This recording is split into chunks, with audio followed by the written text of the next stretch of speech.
Matters shows for free a week. But if you want to support the channel, there are a few ways of doing it. Hit the like button on each live broadcast or video.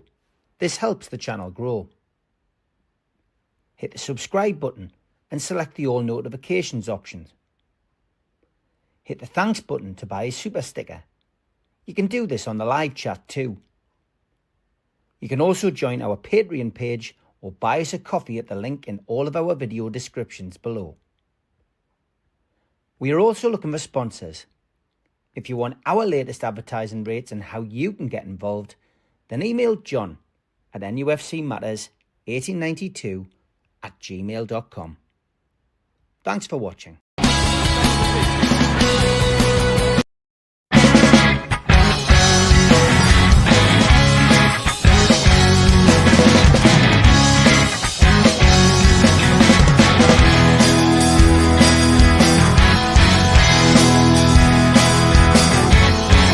Just a question of taste with you, well, you've gone sour.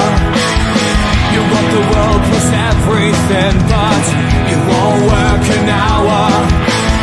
And now your questions are get creeping and you go and buy her flowers. You throw away the dreams we had, boy. I won't allow it. I said we're gonna fall out. Let's see you get out. I think we're gonna fall out. Just shut your mouth. Good afternoon, welcome along to NUFC Matters. It is the professionals on a Saturday afternoon with Mitch and Stu. And Mitch, I'm laughing because we were having a chat before. We're having a chat beforehand, and Mitch had a completely different top on, and he's gone off and changed it to his England top because of Stu's Scotland top. Good stuff. All right. Welcome along anyway. An hour and a half of the professionals. Obviously, because we can't do it tomorrow because the match is on. So get your questions in. Anything if you want to, ask the lads or quiz the lads, get your questions in today. Christopher was first in with his question. He says, question for the chat and the lads. Likely scenario, Burnley versus Sunderland playoff final. Burnley win, Trafford costs more. Sunderland win, we get Trafford cheaper. Which one you choosing?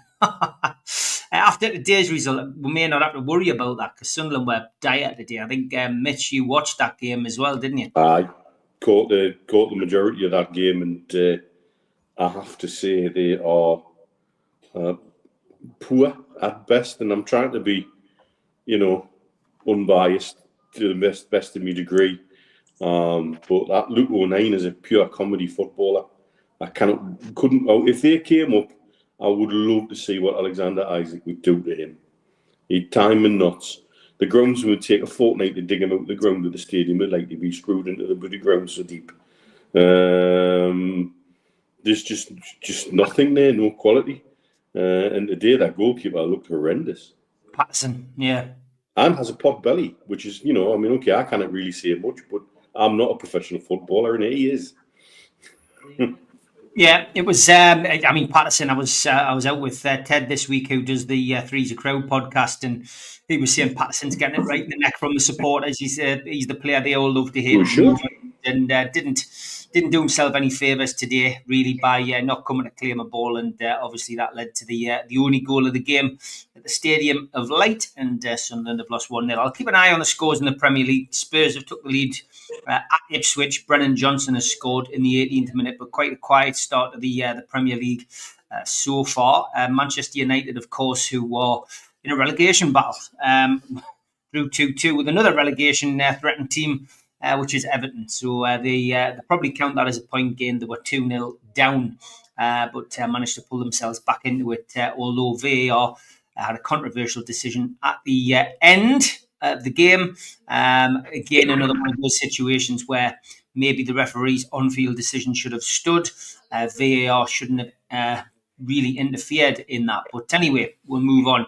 It's an interesting question, that, Stu, but I think we all know that the gap between the Premier League and the Championship now is vast, isn't it, really? And the whole thing with Trafford, by the sounds of it, has all been done and dusted. We were talking about it last night on the Amigos. It sounds as if the financial side of it's been agreed and that he should be a Newcastle player when the season ends. Well, I don't want to sound controversial, but I Didn't even know Sunderland were playing earlier. As you both know, I've just finished work. I'd rather peel my own toenails off than watch Sunderland unless they're playing Newcastle. They have no room in my head for anything Sunderland oriented. So if they got beat today, then that's a good thing. If they get to and I stress if they got to the playoff final, of course I'll be rooting for Burnley anyway. But if there were to fluke a win, then I think the chasm that Mitch was just referencing there, we showed that last season when we beat them 3-0, true, and probably our worst run of results under Eddie Howe in our worst injury crisis. And that was a 3-0 canter. So I've got no problems if Sunderland come into the Premier League. In fact, it would be good. It'd be good for the region, but at the same time, it would be even more special for Newcastle because we would thrash them. So I couldn't tell you who they were playing, what time they kicked off, and what the score was. But if they got beat, then it's a good day. You're on mute, Steve. It's because there's a lot of noise here in the background, so you'll have to keep us right, lads. Southampton are a goal down to Brighton at home. João Pedro has scored the opening goal of that particular game. Tom Dixon's question was, what's your thoughts on Newcastle? They have apparently received £154.7 million in TV money from last season from the Premier League. I mean, I'm not sure what you mean by what's your thoughts, Tom, but I mean, it's a big chunk of money coming in, but it's the kind of money that we're used to getting, isn't it? Because we're on telly quite a lot, Mitch. Big chunk of money. I'd like to see how that compares to everybody else. I would imagine it's reasonably high, and probably higher than if it was put into league. You know, if it was put into order, would be higher in the TV money table than we would be in the league table. Because we are box office. Sky like to show we bring numbers in. You know, it's that simple. We bring numbers in for any broadcaster, actually, not just Sky. But that's also why our fan base gets mucked about and load. And so, you know, suddenly we've got Monday evening kickoffs in London and trips down to Brighton at silly times. And poor Brighton fans have got it the other way for the FA Cup this year. You know, and that's unfair. You know, they're limited to one train. And I think it was already something like £250 return by the time, you know, the draw was done. I mean, that's just nuts. And nobody gives an absolute flying fuck about the fans and about us and about travelling lot. Because the TV decision is final and the TV is God. So when they do that, our fan base, we at least should see a benefit financially for the benefit of the club. Yeah, I've not seen these figures. I'm not sure where they've come from. Obviously, they're out there now. If Tom's quoting them verbatim, Stu, but I mean, it is, you know, it is what you expect, isn't it, when you're on TV as much as Newcastle are? Yeah, probably just reiterate what Mitch has said. We are box office, and we do get more than our fair share of games. There's a set standard that everyone gets, and then you get paid more per game. And even the aforementioned injury crisis last year, they know we got the viewing figures, and it's I'm sure we'll be in I would say at least the top 7 of the revenue created. And this year we've been on quite a lot already. Just about every game has been televised. Not every game, but the vast majority of games have been televised. And if we can pull our finger out and we're pushing for the Champions League, because as much as Sky Sports are trying to draw up a title race, there isn't one. And they'll soon shift the focus to the Champions League Champions League race for places. And we're currently in the thick of that. And as long as we remain in that, we'll be on live just about every game going forward. Okay, Spurs have gone 2-0 up now. That's starting to look as if it could go the way of most home games for Southampton now. Pity their supporters, I've got to be perfectly honest, but that's Brennan Johnson with his second goal of the game. Chippers, good afternoon. He says, if we win the League Cup and lose our FA and League fixtures before then, will the questions be asked or will it go out the window with a Cup won? You know what, if we win a Cup, I genuinely think that, you know, Eddie Howe will try his best to continue in the same vein to get through to the next round of the FA Cup to continue in the league. That's the way Eddie Howe is. But, you know, are the players going to be motivated after winning a cup final? I'm not so sure. I know it's hypothetical, Mitch, but Chippers has asked that question. Have we got a little bit of Stockholm syndrome here? That we're looking at what happened to our form last time we got to the cup final, and expecting it to be the same, and expecting everything to go wrong, and expecting everything to be shit, because this is what we do, and this is what we do year after year. And until we break that duck and get that bloody monkey off our backs, and use whatever other superlative you want to choose, I guess we're always going to have that twitchiness and that bit of, well, this is bound to go wrong. I would say to everybody, we've been, and this is a discussion we've had on the Migos, on professionals, on probably nearly every matter show, listening to them through the week, about we cannot get our heads around this season that we're like the little girl with a curl, and when we're good, we're very, very good, and when we're bad, we're awful. And we have these blips that then all of a sudden we then go 8 games unbeaten and we look totally different. And I still can't answer why we get the blips. I still can't make sense of it. It irritates, it frustrates, yes, but we shouldn't expect it. And I think there's people expecting it at the minute. I would say try and keep a positive mindset. You'd be amazed where it gets you in life. Try and keep a positive mindset about where we're going to go and how we're going to react. And you might actually just bring a little bit of positivity in Newcastle United's vibration. Because at the end of the day, there's nothing sure in football, apart from Sunderland being shite.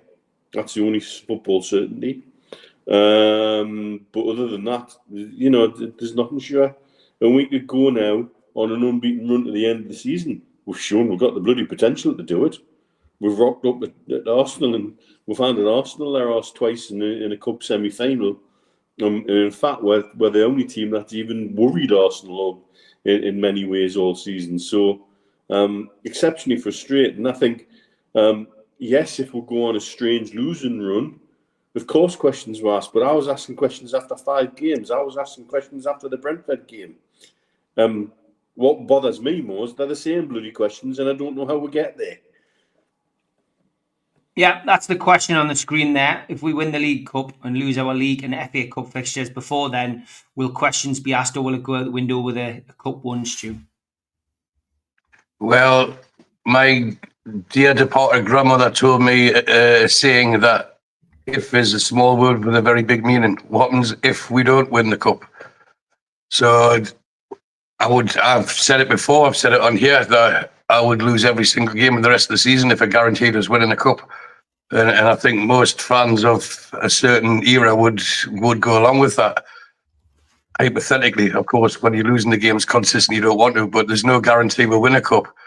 What we have to take into consideration now, to put a bit of Penman positivity onto it, is the 3 games that in reference: Man City away, Forest at home, and Liverpool away. Last season, we got 0 points from that. So I don't understand how, with no players added over the last 2 or 3 windows, we're meant to get better than that. But I think we will get better than that. And I think the players will get better than that.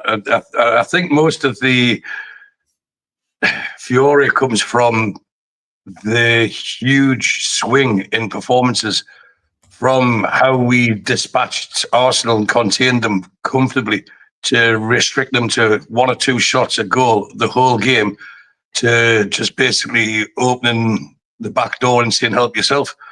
I kept that clean, didn't I? So it's not what was going in my head, so I thought I did well there. But it's this huge disparity of performances. You're on mute, Mitch.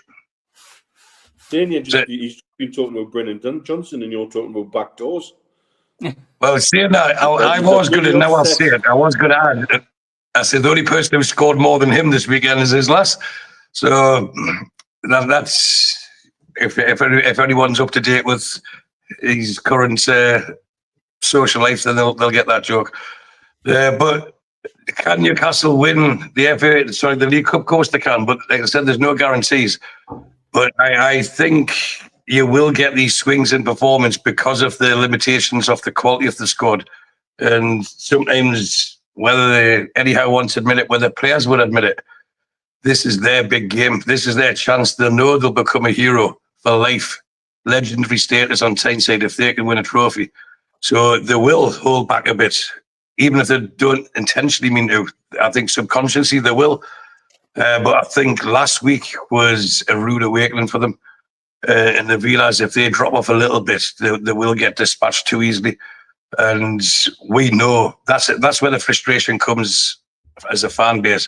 We know how good they can be, but you can't expect teams like that without rotation to deliver that type of performance every single week. So I don't think they're picking and choosing when they do well, as in, oh, we'll play bad this game, we'll play well the next one. But I think inside themselves, they know what game's the bigger one. And for me, one of the most talked about defeats we had last season was the Chris Wood hat-trick at home on Boxing Day. I watched that with Mr. Hasty. I forsaken a ticket to watch it with him. And that was a very alcohol-fueled day and night, Boxing Day around Jesmond.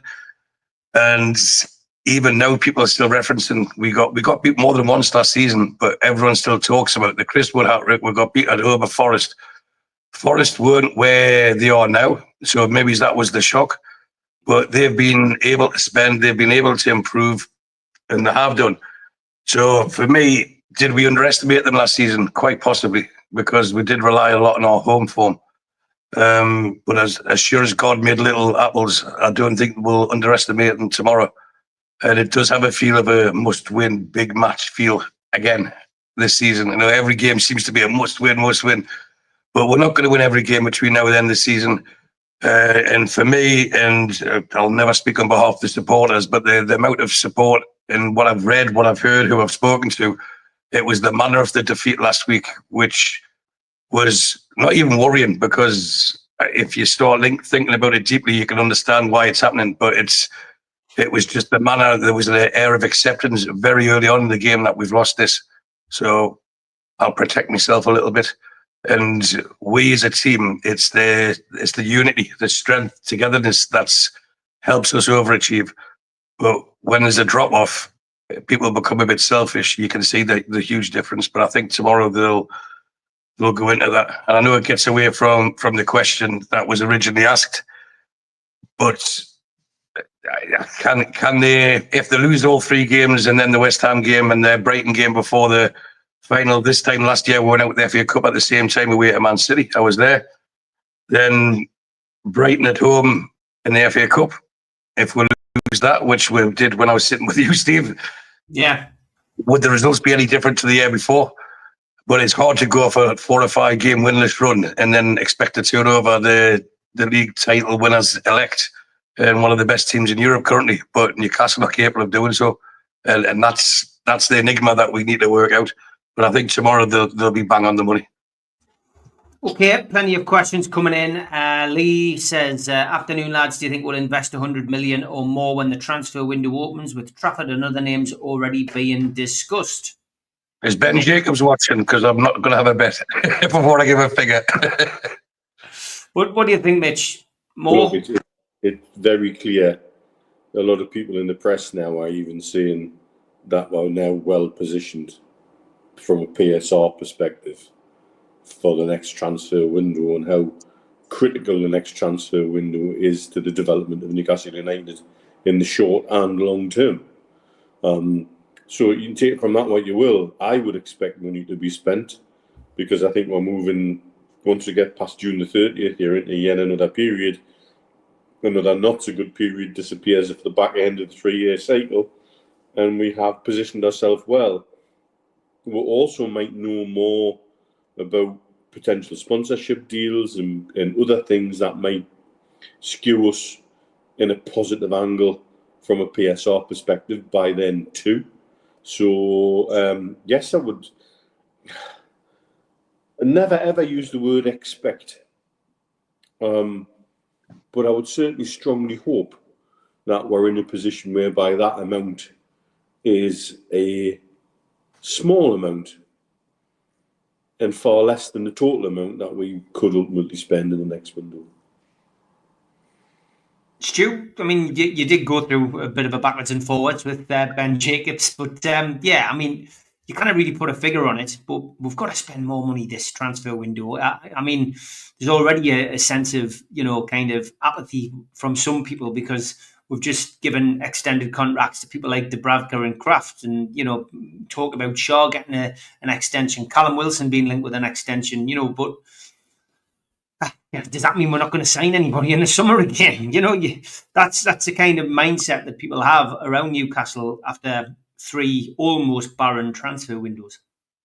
Well, I think Ray Charles and Steve Wonder can see exactly where we need to improve, and it's obvious to me it's quality, not quantity now, and we have to start living for the here and now. And there's 3, possibly 4 positions that could be upgraded. And we need to maintain, if we want to keep the Isaacs, the Tenalis, the Brunos, the Gordons, we have to show them that we're ambitious as well. And now I think the excuse barrel's empty.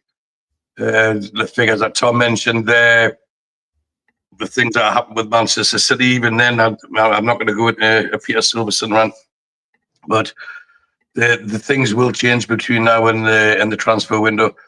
And what I will say is we'll go as big as we can, but the money to do so will be made available. That just doesn't, which means they won't just go and spend it for the sake of spending it. They will have targeted areas. My concern is all this coming out now about James Trafford, who had agreed personal terms last year, which is true as far as I know. But we know Chelsea are looking for a goalkeeper, and how many times have they gazumped other teams and said, right, we'll just pay you more? A gentleman's agreement is just that. There's nothing contractually saying that we'll buy him, because if so, we could have done what we did with Lewis Hall, and we could have said, right, he's our player, we'll loan him back to you and we'll start paying the money next year. That's not being done. So until Trafford is at St. James Park wearing his shirts and waving his flag, then we'll have to hold fire. But a centre-back, a right winger, and it's quite clear they're looking to upgrade the goalkeeping position. To improve the squad, to improve the first team, that's going to be well in excess of 100 million. Well in excess of 100 million. And I think any amateur accountant can look at the money that we haven't spent compared to the money that's come in and realise there's going to be at least that available and more, but without committing myself to too much. But they still like to play the narrative, we've got no money to spend. We've got no money to spend because they don't want, you've got loads of money now. See, that 40 million is now 60. And this is, for me, a narrative that is becoming boring from the club. But that's just my opinion. Okay, all opinions are welcome on here. Let's see what other questions we've got. Yvonne was in with this one. Professionals, she says, do you think we can get compensation from the Premier League over our seller sponsorship delay and finance, etc.? Obviously, been some sponsorship brought on board during this period. What's your feelings on that, Mitch? Could we get some kind of compensation in the future? I believe by the strict position within the law, given that the APT rules as were applied then have been proven to be unlawful, and there is evidence, and this is what you've got to have, evidence that there was a back and forth during which the agreed amount as fair market value by the Premier League was reduced, and reduced significantly, let's say. The 35 million down to 25 million is nearly a third. It's a significant reduction. So yes, there probably is leeway for that. Bearing in mind, at the same time, Crystal Palace and Wolves had shirt front sponsorships put through by companies that may or may not exist, that even if they do exist are illegal to use in the UK, and there was no question marks over their shirt front amounts at all. And so they're quite happy to just pass shit like that through, but they're also happy to pump the brakes on us. So if there's evidence of loss there, then certainly there'd be a legal case to be had. The best revenge would be, for me, however, to suddenly find we've got new deals announced that were put through in that 2-week window when there apparently was no rules, and that they can't see anything about. And then those deals may be structured for the window further forward, so therefore have not been announced yet. And I would love that personally. Whether that happens or not, I'm still not convinced, because I think our owners definitely want to do things from a perspective whereby they look noble and proper, rather than look like they've been taking the pay. But it's quite clear the Premier League have been taking the piss out of us. And this kind of thing's going to rumble for a while, even when the next APT ruling's made, which I think we'll see the final dismantling of all the rules, and that's maybe what we're waiting for, because I think that City's case and second case is a slam dunk, and because effectively the Premier League went and did what they were warned, even by one of their own councils, not to do, and they went ahead and did it anyway because they're that bloody arrogant. Okay, updating the scores. West Ham have taken the lead against Arsenal. Ipswich have managed to get a goal back in their game against Spurs, and Southampton Brighton is still 1-0 to Brighton. Compensation from these sponsorship deals. Stu, what's your feelings on that? Yes and no. Yes, legally we would be entitled to it. I think that's already been made clear. And no, I don't think Newcastle will pursue it. But what I'd like to see is Newcastle push through a deal through that they would describe or perceive to be, the Premier League I'm talking about, to be higher than their fair market value, and just say, challenge us. I dare you. Because they haven't got the funds, the nous, the lawyers, the bottle to do so. And this, for me, is the crossroads of us being successful shorter term than what they want us to be. For me, it's quite clear the Newcastle rules in November 21 were put down to slow us down and to kick us in the long grass. A bit like the takeover, to be fair, Steve. Yeah. It was always going to get passed, but they tried to delay it as long as they could. Then we got it, and then we know there's certain clubs, and I have to be careful what I say for legal reasons. There's certain clubs of a red persuasion who really don't want us to succeed because it takes their slice of the pie, and that's money. But the same things happen with these rules. It's just to slow us down. What they didn't foresee was the drop-off that Manchester United and Tottenham have had this season when they've been able to spend more money, when due to their own mismanagement, due to their own neglect of what they should be doing. We've still managed to maintain a consistency, whether it's 4th, 6th, 7th. We've been there or thereabouts for 3 seasons and for 3 windows without being able to improve our first-team squad. They've been able to do that, and they've fell worse, which they can't complain now. Now they need to spend money to get out of that hole because both of them are drifting terribly. And now they'll probably be okay for the rules to be changed. They expected them to be up there and us to be struggling because we couldn't spend, and it's flipped on its side. Now the rules are bad, and you'll watch how the mainstream media will change their attitude. Oh, poor Man United, they can't spend. They've done nothing but spend. Poor Tottenham. They're not poor Tottenham. They've got debt. So is Manchester United, but that's allowed. We've no debt and we're not allowed to spend.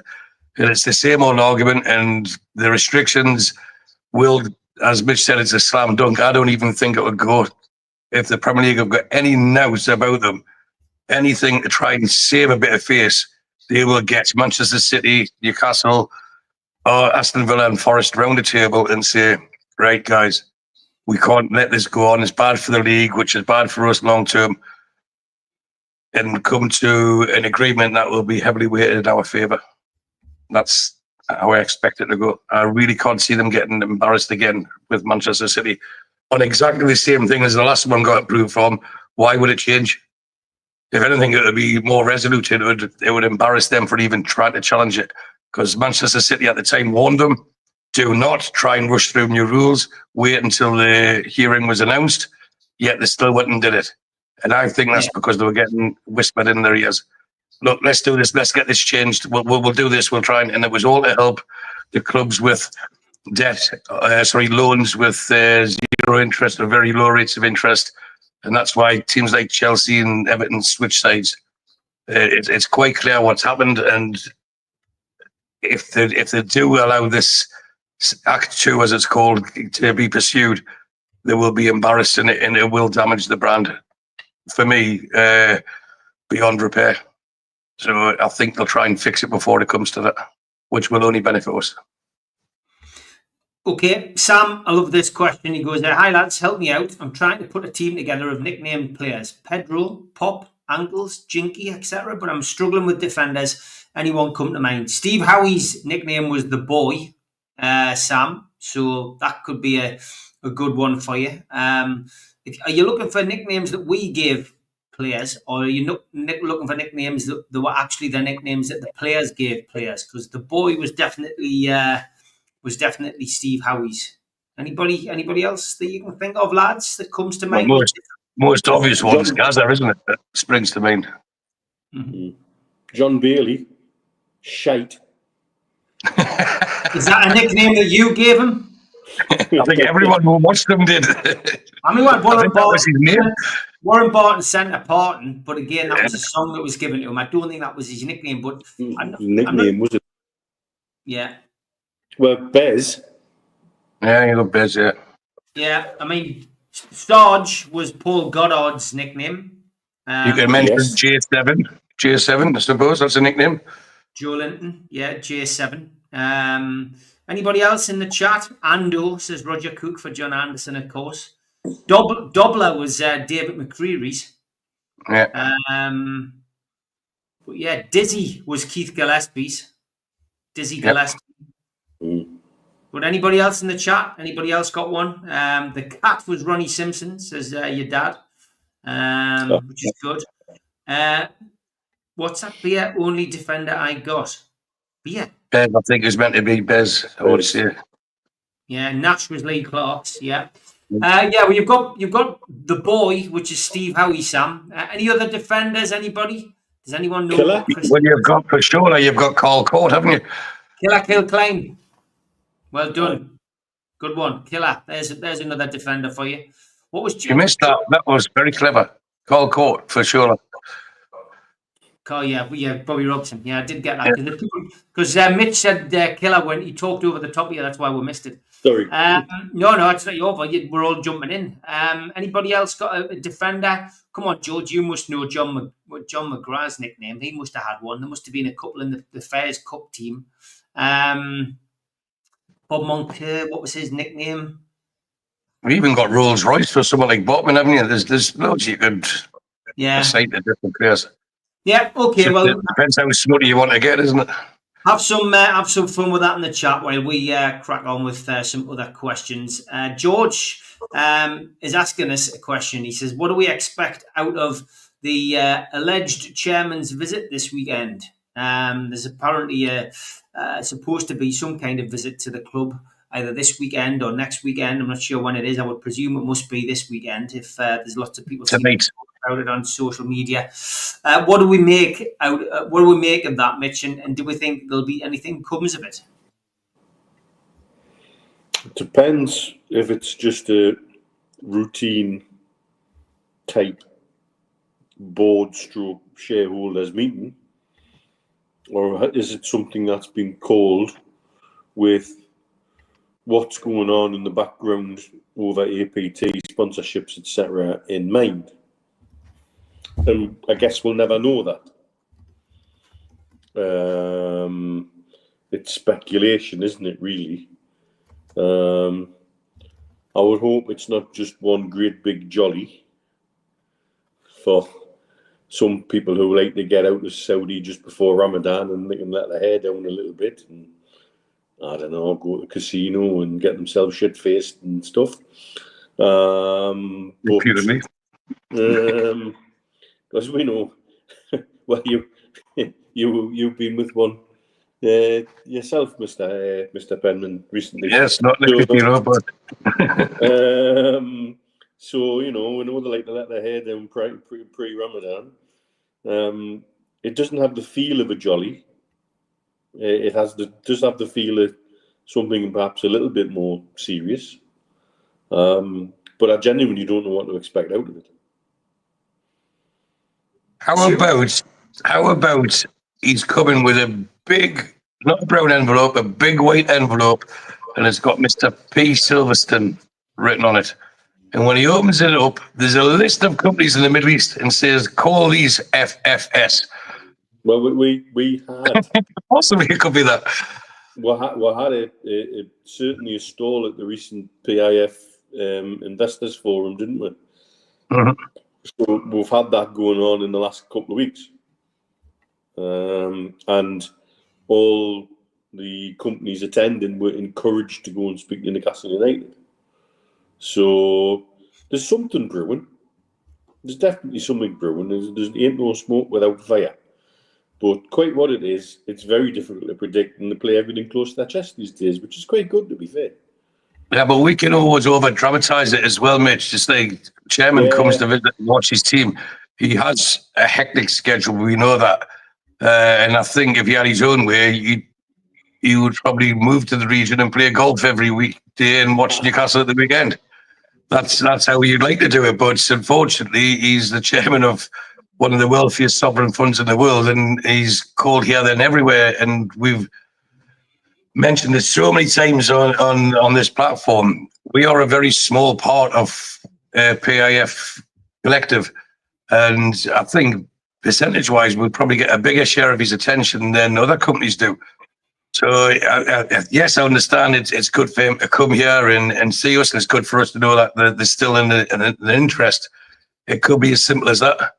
You see a lot of people, they don't care about us anymore. Yeah, every time they've had an opportunity to invest, they've done it. Every time, as I think Mitch mentioned it maybe 3 or 4 weeks ago, you see PIF on the advertising hoardings because they weren't sold. They give us as much as they can within the letter of the law. But showing a face might just lift people at the club and give them the kick up their backside that they need. We're still watching you. We might be far away, but now we're here. Let's see how you behave and let's see how you're performing. And hopefully the players raise their game tomorrow for it as well. Okay, John says, I still can't get my head around doing nothing in the last 2 windows. Was it really down to PSR with not being to spend? We've actually gone backwards with players leaving. We must do better. Do you think it's... Has John been to Amsterdam recently? If you read that question out again, thinking he's on a tour around Amsterdam. In the last 2 windows? Yeah, and he didn't spend any money, and he's regretting it. What's your feelings on that, Mr. Stu? That we haven't. Well, we know why we haven't, and I really don't want to become a parrot. I understand that there's PSR, I understand there's financial fair play, I understand there's restrictions put in place to stop us, but I still think we could have generated money from other sources, even on a short-term basis. They could not have been waiting on the hope. And I had a Twitter back and forth with a faceless account, and I said it was a gamble because someone wanted to laugh at me, said, after the Man City rule, no, that's why Silverstone waited. Apparently they knew him. They know him, and that's why they know what he did. So they can speculate. I can't say my opinion, and that's the road we went down. So I says, are you seriously believing that they gambled on Manchester City winning that case? And that's why they didn't get, even if they thought it was a strong possibility of it winning, it wouldn't, even after the tribunal hearing is going to be next month or the month after, they could have got a short-term 1-year sponsorship in. And I'm telling you now, and I'll say it again, and I'll say it till I know this image makes it look like I'm red in the face, but until I'm blue in the face, that there's companies that would fall over themselves to be associated with the PIF in this region. And if you say to them, look, we need 5 million for this year, your name will be associated with Newcastle United, your name will be associated with PIF, they would pay it without even a second's thought. And that's fact. And that was where my consternation and frustration came from, the man charged with bringing money in. But the fact that Mr. Solis has come in and been given a new role, that tells me things will be happening pretty soon. Okay, there was another question which I'm going to tag on the end of that, and that's from Les saying, "Am I right in thinking FFP no longer exists?" I've heard it mentioned a lot recently. Yes, They Stu, go on, Mitch. They should be phased out to the new way of working it out. I forget what the acronym for that is, which is more in line with UEFA's SCR. SCR. Thank you very much.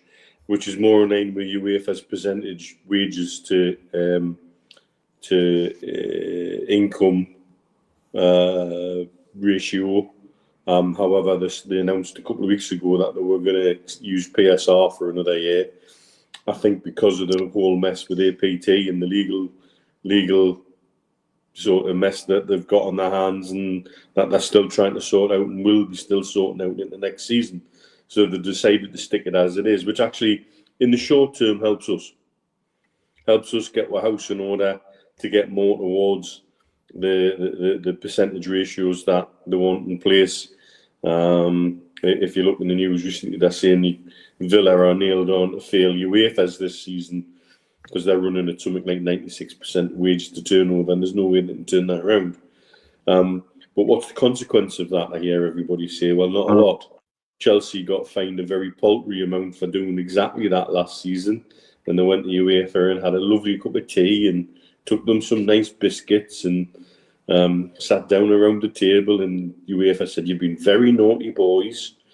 And but we're not going to give you any sporting sanctions. There's a little fine, and I'm sure you can pay that fine." And the UEFA then probably went and had a few executives a nice little holiday somewhere, and the guys of checking out a budding young, emerging football association somewhere in the Caribbean, probably. And allegedly. But either way, it's not the big bad wolf that everybody might think it is. And this is what Chelsea are currently trying to do for their historic failure at PSR. But also, I think, indicates the way that the Premier League are thinking at the minute with all the legal battles and bills, that they can sit down and negotiate a financial settlement rather than trying to impose sporting sanctions. And it shows that maybe the Premier League are starting to bend a little bit and want to talk because of how they're going, legally.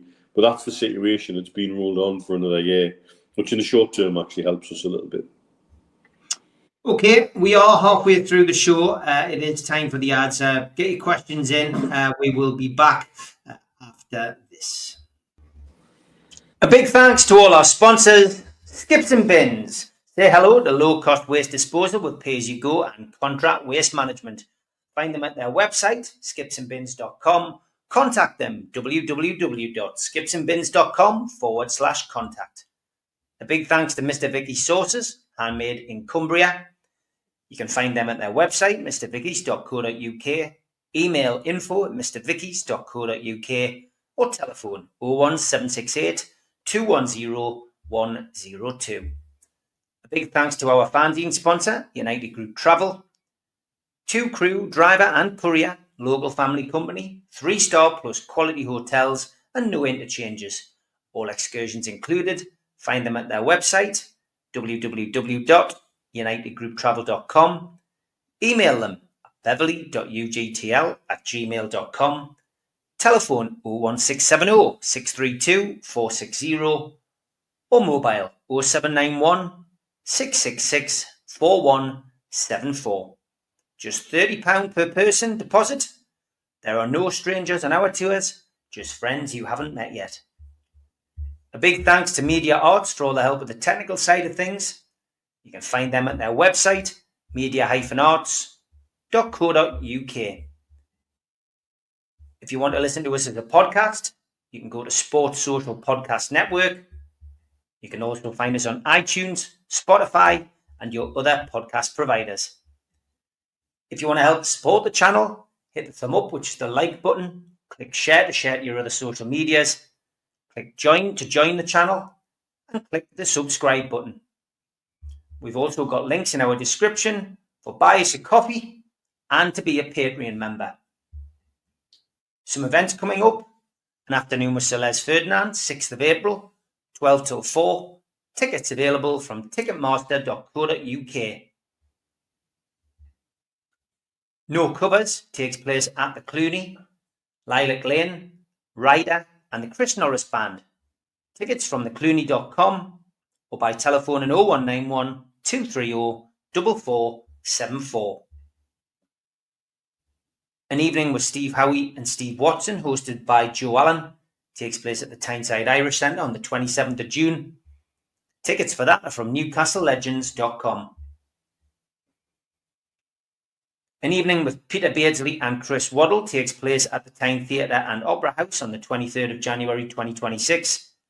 Box office 0844 246 1000 or website tynetheatreandoperahouse.tv. An evening with Bad Manners takes place on Friday the 30th of January 2026 and tickets available from ticketmaster.co.uk. And we have copies of The Entertainers 1992 to 1997, Kevin Keegan's Legacy, available from newcastlelegends.com. And I've just stuck the link in the chat. The NUFC Matters membership is back up and running. We are going to start the monthly draws next week. But there are your goodies, your membership card, your membership coaster, your fridge magnet, your key ring, your pin badge and your pen, £25 plus your postage for your lifetime membership. There's obviously a smaller package on there for £10 for an annual membership. So if you want to get yourself on the website, it's nufcmatterspodcast.co.uk. And don't forget, if you've got a tweet of the week or a my first game, then you can email us now at nufcmatters1892@gmail.com. If you've got a topic that you want us to bring up but you find it difficult making a point in the chat, that's the place to do it. We've had a few of those already over the last couple of weeks, and some of them have made it onto the show. So get yourself on there. nufcmatters1892@gmail.com. Okay, got a few questions which have come in. Some of them are continuing from what we were talking about before the break. Denise says, so if, say, 10 rules and 3 unlawful, Premier League fixed the 3, because if one's unlawful, then all are. Does that mean that the original 7 are still illegal, so that the Premier League just can't remain as it is? And that's the basis of the APT2 case. Again, go back to the revolver analogy. I've got 6 bullets in the revolver. I fire all 6 at you. It doesn't matter if I miss with 5. It's the one that hits you in the head that matters, and that kills you. And it's all blown out the water because there are 3 of those rules have been ruled unlawful. Therefore, the entire framework is unlawful. So you can't just go back and leave the framework in place and tinker with it. You've got to strip it back and put a new framework together, which unlinks, because some of those clauses are linked to other clauses. Therefore, you've got to create a new framework where those links are changed in accordance with new rules. All they've done, as Denise quite rightly says, is tinker with it. And that's what they were told not to do. They were warned not to do that by Man City and Man City's legal team. They said, if you do that, we'll come back at you again. And even one of their own legal people warned them not to do that. But they went ahead and did it anyway, as I think everybody can imagine, probably because they've had a certain few other clubs whispering in their ear saying, hey, get this done, get this done, get this done. It was never a quick fix. The minute the structure's ruled unlawful, that structure could be used again, but you've got to make it at least look like you've gone back to the drawing board and stripped it back and unlinked it from where the unlawful clauses are. All right, I think that answers the question, Denise, and we did understand it. Well, Mitch certainly did understand it. Okay, let's get to another question on here. Chippers, Stu, you're on mute for some reason. Chippers has asked a question which you could probably answer, though. Do the lads think PSR was brought in for another year as the Premier League expected to lose their ATP case to Man City? I want to answer the 2 before quickly. Mitch mentioned Chelsea with UEFA. This year it's Barcelona. And basically, they've been invited around for tea with a tray of biscuits passed around. They're not allowed the pink wafers, but they can pick up a ginger nut. That's been their punishment. The last thing with the APT1 case, the 3 people on the panel that make the decision, there was a High Court judge and 2 KCs. The beauty of it is, when the Premier League have appealed, the same 3 people are the same 3 people on the panel. So they have to say, you were wrong. Can you just admit you were wrong and tell everyone else you're wrong? It's not going to happen. So that's why it won't happen. That's why I believe it'll never get to a decision. If it does, it'll be detrimental to the Premier League. The question, you have to put Sam's question back on, or Chippers' question back on, so I can answer that one. I can't. So it's gone, I'm afraid. It's gone into the ethos. I thought you'd have took it in, so I didn't. I took it off. I think it was, did the rule bring PSR in because they knew... That's it, They knew they were going to lose, to APT, and they've got the second APT case going on. Yeah. If you don't mind me jumping in there, I just think buying time, because they've got so much shit to deal with. They've got so much on their hands. They've now painted themselves into a corner. Their legal bills are increasing. Their legal team isn't big enough to deal with multiple fronts. And switching to a whole new set of rules now, while the old rules are still very much under fire, is a real problem. So they just say, right, we'll leave it as it is and we'll talk about it next year. Kick it in the long grass. Yeah. Okay. I can't find that question, Stu. I've tried. That's all right. Mitchell just answered it. I can't find it. Yvonne, moving us on from the PSR stuff and the financial stuff. She says, Eddie's press conferences are becoming a farce. Mind-numbing questions, hardly probing or looking for information. Do you think it's time for you guys to be in attendance, not the boring media hacks? Mitch, would you like to go to a press conference? No, because I think you get nothing out of Eddie. He's become very, very good at a little bit of misdirection, playing dumb, and playing everything with the straightest of straight bats. He'd give Christopher a run for his money. He really would at the moment. It's flipped from one extreme to another. It's not that long ago. The press were expecting him to be a world expert on geopolitics and human rights and God knows what else.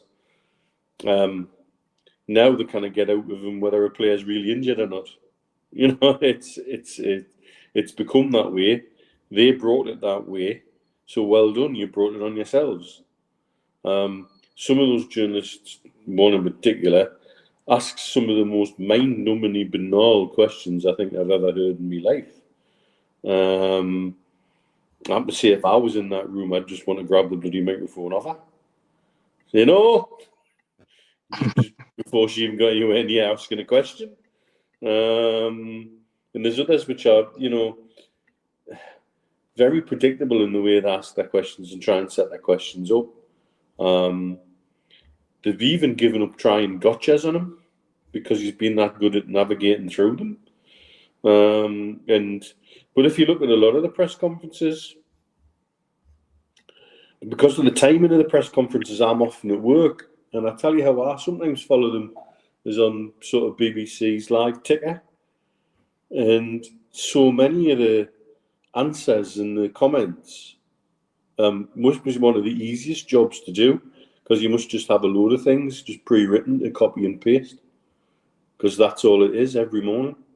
I see very little in terms of great revelations, incisive questions, or anything other than the banal in every press conference I've seen so far for certainly the last 6 to 8 weeks. It's become really quite poor. And it is a different media age. It's not the age where, the written press was the be-all and end-all. It's not the age where the Chronicle could hire or fire a manager or get a player dropped in a minute. It just isn't that same way. What they're all looking for is engagement in a different way. And this style of press conference doesn't work with that anymore. Press conference, Stu, would you like to go in there and ask Eddie a question? Just be part of it, just as a one-off? Do you think they'd let you go in? First part of the question, would I like to go in? What do you reckon? The second part of the question, would they let me in? What do you reckon? That's the quickest answer you've ever given on this show. I know. I'll get the question though, because I think it was aimed as a compliment towards Mitch and myself, where we wouldn't dance around and we'd be more direct with our questioning. But a bit of sales psychology. There's two types of question you can ask: is an open question and a closed question. A closed question is where the answer can only be yes or no. And Eddie has an idea, and I'm sure Lee Marshall, etc., they've got an idea what sort of questions are going to be asked prior to the press conference, and there would have been a bit of rehearsal. This is how you answer this type of question. This is how you answer that. That's why you get a lot of repeated answers there from Eddie Howe, where if we ask a direct question where he has to answer yes or no, and I think Craig Hope's very good at that. What do you think? Is it this or that? He has to then give an answer. And even then, for those who haven't lived in Dubai for more than a decade and have to speak in an accent that is understandable by most, when Mitch mentioned Chris Tavare, he meant Chris Tavare, the cricketer. Tavare, not Tavare, but that's just me and him having a joke with each other. The questioning to Eddie Howe is, I think it's weak and it's more kissing backside to try and curry favour with them in case there's an opportunity of a one-on-one interview. And there isn't many that will push the envelope and put him on the spot.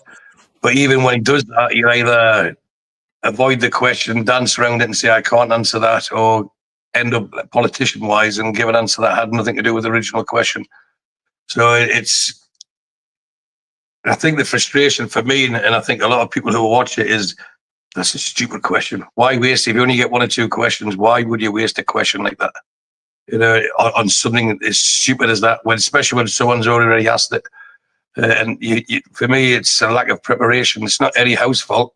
It's the people asking the questions. You should go with at least 5 or 6 questions you want to ask and tick them off when they've been asked, and then answer yours, get yours answered. Yeah, I would agree. Yeah, Craig Hope is just as guilty as everybody else, mate. He asked a question yesterday. Eddie swerved it. He didn't push the question again, and I think there should be a little bit more of that. I know you've only got a certain amount of time, but maybe he's just putting that across, in a different way, and getting the answer that you want is something that journalists maybe should do. But they've only got a certain amount of time. They certainly seem to be rushing them these days as well. We'll try and get through as many as they can. You hear Lee Marshall saying that quite a bit. But good question. Thanks for that. Southampton losing 2-0 to Brighton. It looks like it's going to go the same way as it usually does down at Southampton. See, I can say that now because it is 2-0. Let's move on. Questions. Jeff has put a couple in. He said, in your experience, which clubs provide the best pies and hospitality? Quite a wide-ranging question, Jeff. Best hospitality at the moment in the Premier League. It's a flip of a coin, if you want me honest opinion, from those people who are in the know and go to these on a regular basis. From the people I speak to, because I don't obviously go to hospitality when I go to away games, but I know a lot of people who work the lounges or go to different places, a lot of ex-players. It's a toss-up between Liverpool and Manchester City. Manchester City probably edges it for the ex-players because of the way they treat their ex-players. Arsenal's probably third. Newcastle is not in the top 10 from what I've been told by a lot of the ex-players. So hospitality. As for pies, Jeff, we could be on all day about that. But hospitality, Man City probably is the best place for that. And I also think a lot of supporters who I speak to who've had hospitality packages at Man City have said it's great. The Tunnel Club, etc. If you've got money to burn, then that's the club to go to. They do treat you. You do get value for money. Put it that way. I know there's a lot of disgruntled people at our club. I've spoken to one or two over the course of the season so far who aren't very happy about what they're getting at our club. But you pay your money, you get you what you want, and if you don't want to pay it, there'll be somebody there to replace you. I'm afraid that's the way it is. But yeah, any experience in hospitality, Mitch, in the Premier League in recent years? Yeah, obviously I've been out the northeast for a little while, and I don't know what they're like now. I suspect not so good, But when I worked down on Teesside, my boss had a box at Borough, and I'm telling you now, the best pre-match meal I've ever had was in his box on more than one occasion. The quality was superb. Absolutely superb. And you were really very well looked after. And I've never seen we lose there as well. That was sort of always made for a good weekend, that. But yeah, they really were.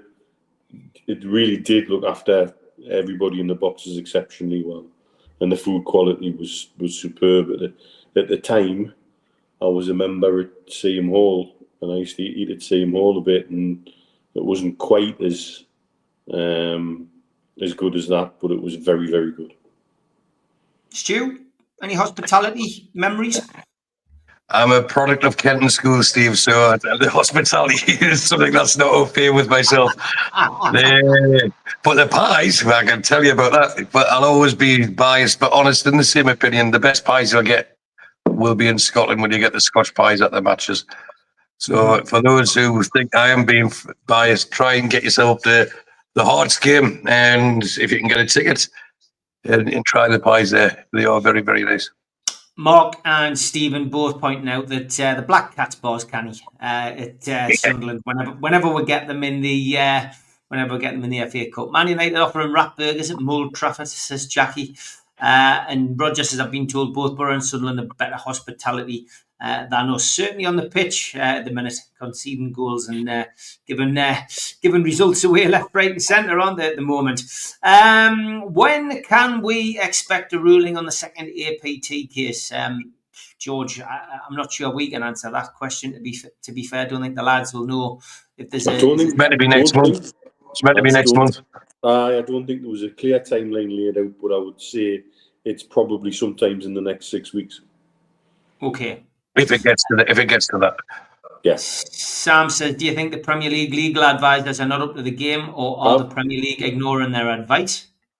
Well, if you listen to some of the things that Steve and I were told and passed on to people during the takeover, that the Premier League legal department was not as big as it should be for an organisation like that, and nor did it have enough fully qualified or higher qualified individuals in to handle the cases to an efficient and correct level. That's why they've had to outsource a lot of what they've done and why the legal bills have spiralled. Read into that what you will. Okay, got a few other questions that have come in. Is there a player from the past that played for NUFC but had a short career with us that you would like to have stayed longer just to see if they would have become a good player for us? Mine is Kennedy, says Sutty. Is there any player that we wish to stay longer? I would like Loic Remy to have stayed longer. I still think Loic Remy would have done well at Newcastle and would have continued to do well at Newcastle. And if you want us to go even further back, I'll say Ian Baird, because Ian Baird was a shithouse of a player, and I really liked him. And he came on loan to Newcastle, and we didn't keep a hold of him. And he was a good player, good solid pro.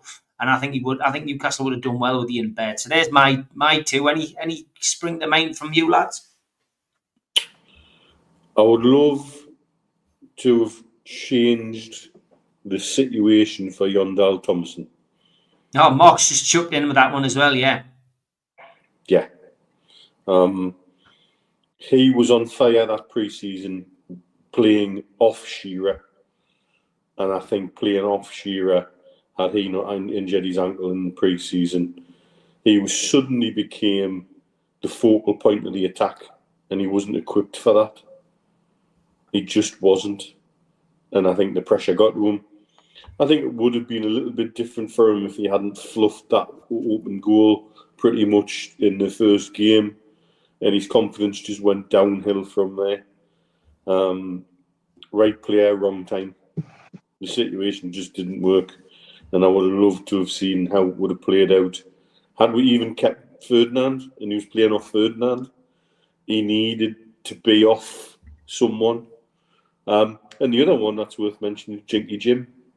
He really didn't have a long career at Newcastle at all before his knee was turned into mush. and he's one of those ones where you think, how good could he have been if he hadn't got injured? Lots of names getting suggested: Ginola, Ferdinand, Woodgate, Stilez, of course. Ferdinand, that's who they're talking about. Johan Kabay, Stephen Harper says. Anything from any players spring to mind for you, Stu? You've had a bit longer. Yeah, there was two, Steve, that sprung to mind instantly about players who I wish they had longer careers at Newcastle, and Woodgate was one of them, and the other one was Gaza. Straight away, imagine if we'd had a forward-thinking board who were willing to support the team when Gaza was there. Imagine we'd kept Gaza and Beasley and Waddle, but if we drop it down a peg or two, well, more than that level-wise, I would have liked Rondon to have stayed longer. I thought he was the epitome of what we like as someone who represents us on the field. He never gave up, and for me, his heading ability was up there with Les Ferdinand's. He was fantastic. He was strong, and he played a really good role for the team in what was a really abysmal season for us. I remember one time, probably going back, maybe it's 8 years, maybe it's 9 years, I went to watch a game with Mitch when you were in Russell Kamer. We beat Southampton. It was either 3-0 or 3-2. And Rondon, Kennedy scored 2 goals anyway in that game. Yeah. But Rondon, he was like an ox up front. And I just thought for the season that we were having, I thought his role was pivotal to ensure our safety. So Rondon would have been the lower top, but the obvious choices for me was, if you wanted someone with a longer career, then Woodgate staying at Newcastle and Gaza staying at Newcastle would have been top of the list. Okay, good shouts. Plenty of suggestions coming in. Tony Green, of course, another one who got beset with injury. Chris Waddle, Remy Cabella is another name that's been chucked out there. Waddle seemed, if this was a vote, then it would have been Chris Waddle, I think. Lots of people talking about that. Andy Cole says Mark Byers. Good question, that. We'll come to the game, towards the end of the show. We've already had mine and Mitch's predictions, so we'll ask Stu about his. Lots of people want to go back to APT. Gary says, could the Premier League call a meeting to introduce a new set of rules before the second APT case, so not giving City a chance to have them declared null and void? I don't trust the Premier League at all. Would they do that? Could they do that? I think the situation they're in at the minute, they wouldn't dare. No, I think they've got themselves painted into such a corner. Acting in any sort of way that right now would seem suspicious or with disingenuous intent, and there's me long words for the day out of the way, I think would put them in a legal hole, whether they thought they were acting legally or not. They are in such a vulnerable position right now. They're a lame duck organisation, and acting in such a way, I think, would make them look worse than they already do, and I think that's difficult. Okay. Yeah, not much more I can add to that, Steve. No, not. Yeah. Would you guys buy Elliot Anderson back? Says George. No.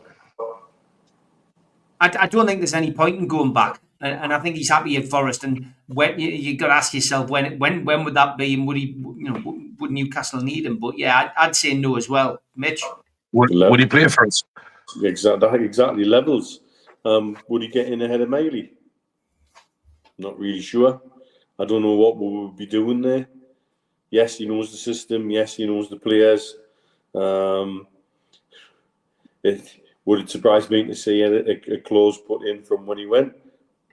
Possibly, but no, I'm not one for going back on that. I think we'll live, we'll learn, we'll grow, and we'll move on.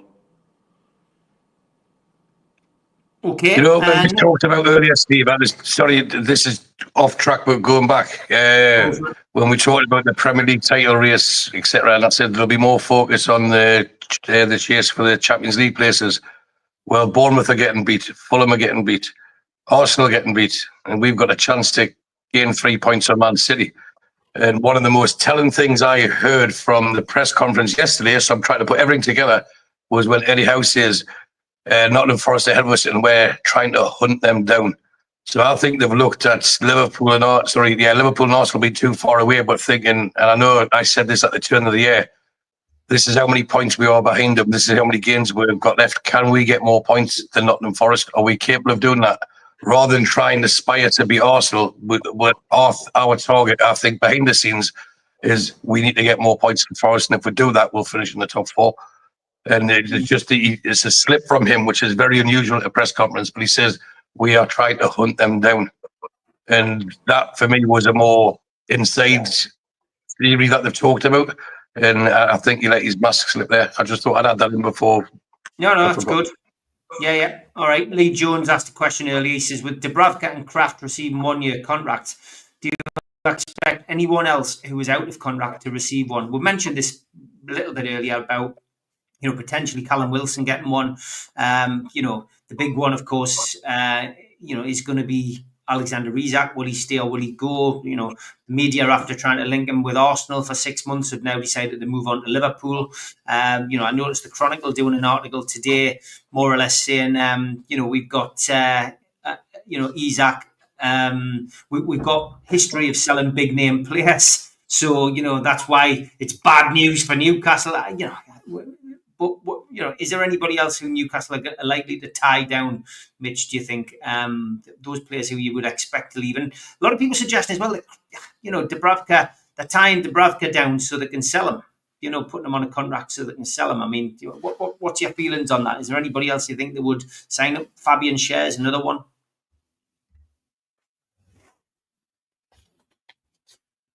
Oh, he's paused. Go on, Stu, you take it. Well, for me, we've got Dubravka and Pope now, both their contracts run out at the end of next season. So for me, it's sensible they'll retain one and sell the other. And why would you not get someone in get them to sign a contract where we could get a fee, even if it's a couple of million? It all helps. So I think, if it was my opinion, I believe in the summer we'll bring a new goalkeeper in. Pope will think he's better than being someone's understudy long term, and he's probably got the most resellable value. And Pope will leave, and Dubravka will stay.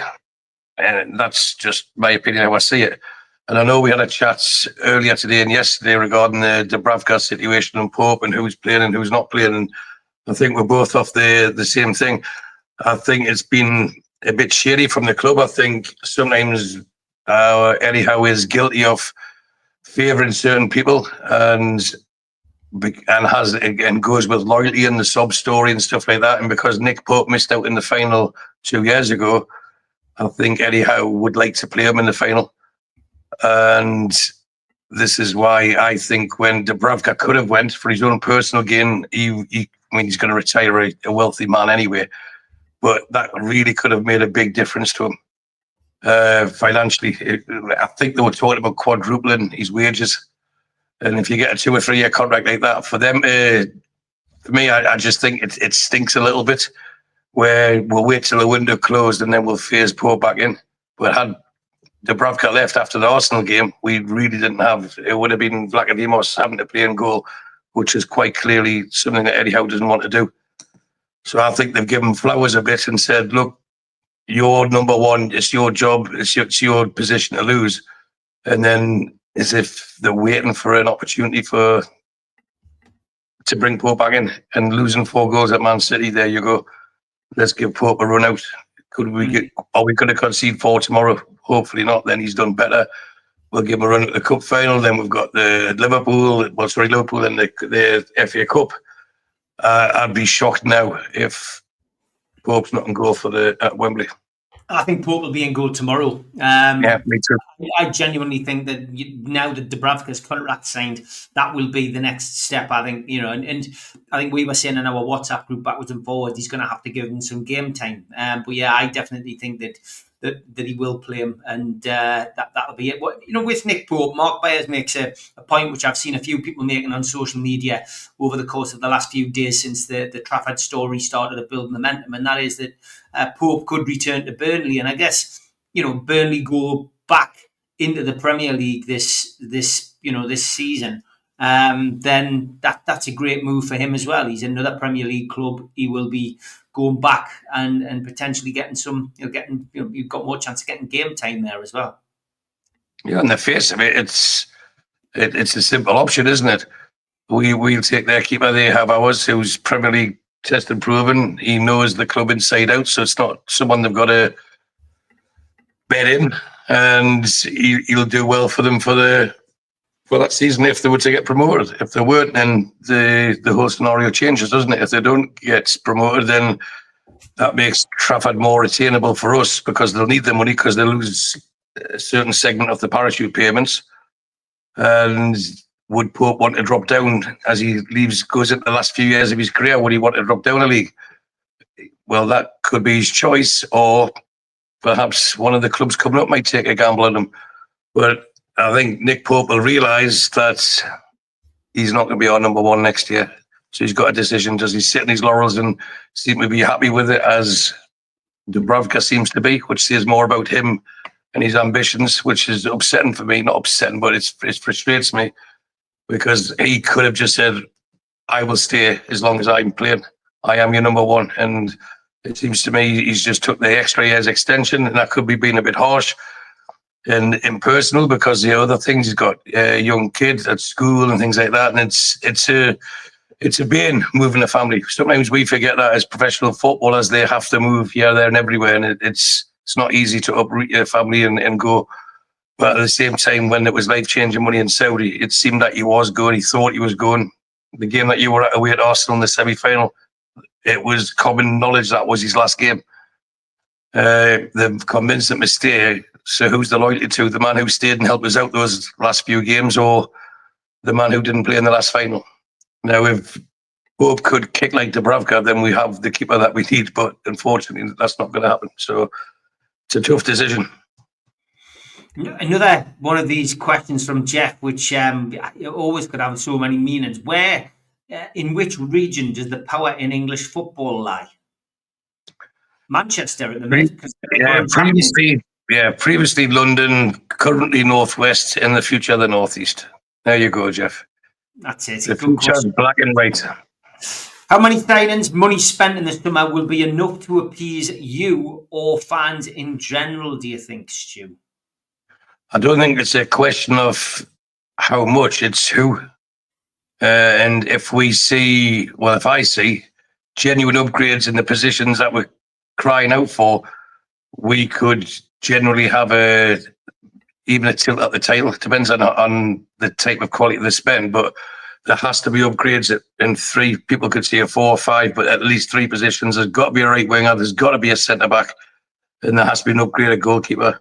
And we've had the debate many times regarding we need a centre forward. Yeah, we need cover, but no fantastic centre forward who is of an age where he's going to produce. They can't match Isak. Isak is number one. He's miles ahead of just about anyone that's in the Premier League, all barring 1 or 2 people, but I wouldn't swap him for anyone in that role, and I generally wouldn't, because he offers more. So if you were a player scoring 15, 20 goals a season, would you go to Newcastle knowing you're going to be number 2? Of course not.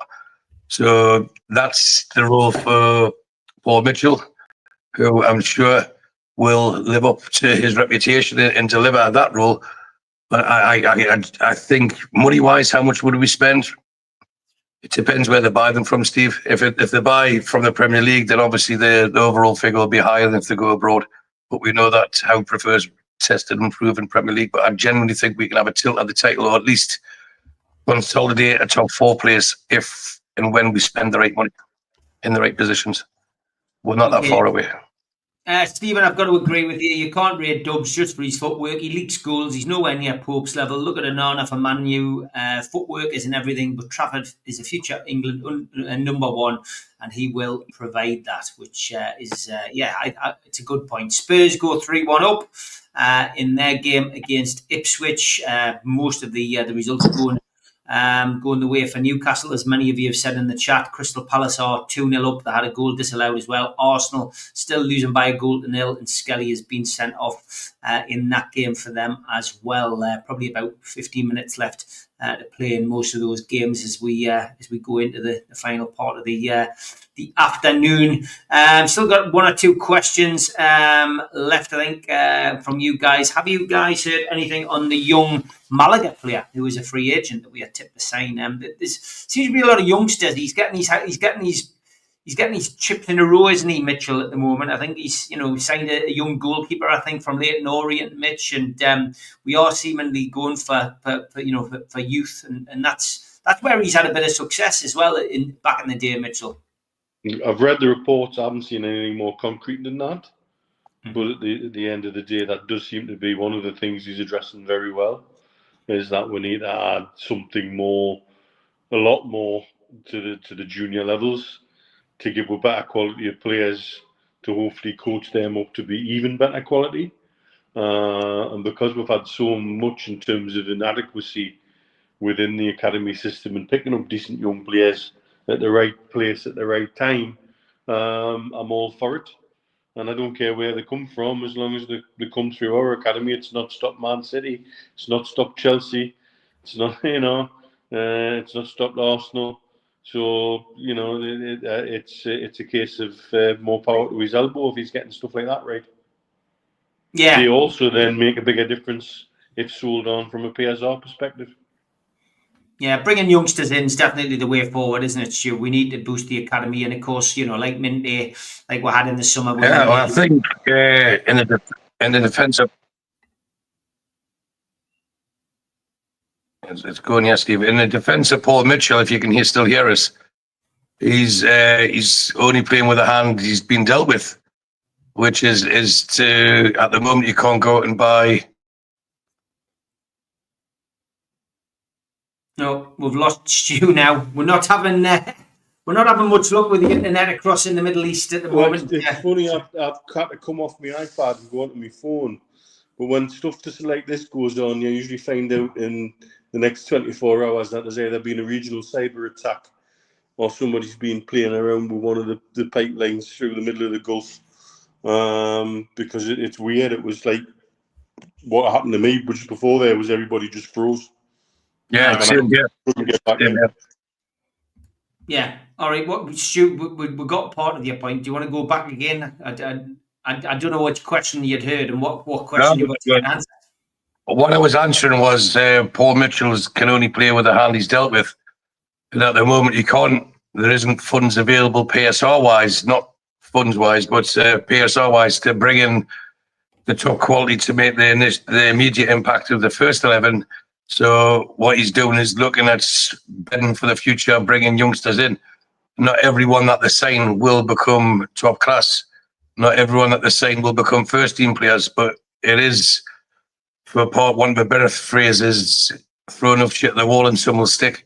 And if you get 4 or 5 youngins in and one of them makes it, or one of them gives a resale value of 20, 30, 40 million, it pays for the next 10. And unfortunately, that's how football has become, where you're actively encouraged to sell your youngsters. Chelsea, Manchester City, 2 perfect examples. They've been excellent at it, and they've had the funds to be able to go and recruit young players and do exactly that. And I think that's the model that we're at the moment with our hands tied, having to go down. So that's how it is, unfortunately. Yeah, Arsenal still losing by a goal to 0, and we've got another goal. Southampton now losing by 4 goals to 0. So, another dismal day for Southampton on the south coast against neighbours Brighton. Just going to look ahead to the game then. Tomorrow, 2:00 kick-off against Nottingham Forest. We've already given our review on this on the Amigos last night, me and Mitch. So, Stu, just... what are you expecting tomorrow? What changes are you going? We've already talked about the goalkeeping situation. I think you and I both agree as well that it's probably going to be Pope in goal tomorrow. That's just an instant, that's just what a feeling we've got. Pope's he's going to reclaim his position at some point. Would you go Bertino at left, right back, and Miley if Joe Linton's not fit? I would have played them both at the start of last week, let alone this week. And again, adopting the horses for courses phrase. You're playing a team who have quick wingers. Why on earth would you play Trippier against it? It didn't make sense to me. And I'm not being wise after the events. It's quite clear. Tino is a quick player. Man City had a quick winger. Forest have got quick wingers. And you have to try and negate their attacking ability before we can enforce ours. And that's how you win games. So I said it on last week's Professionals. I thought he called it wrong the week before. But before we entered this stretch of games, we had a poll on how many points I think we'd get in those 3 games.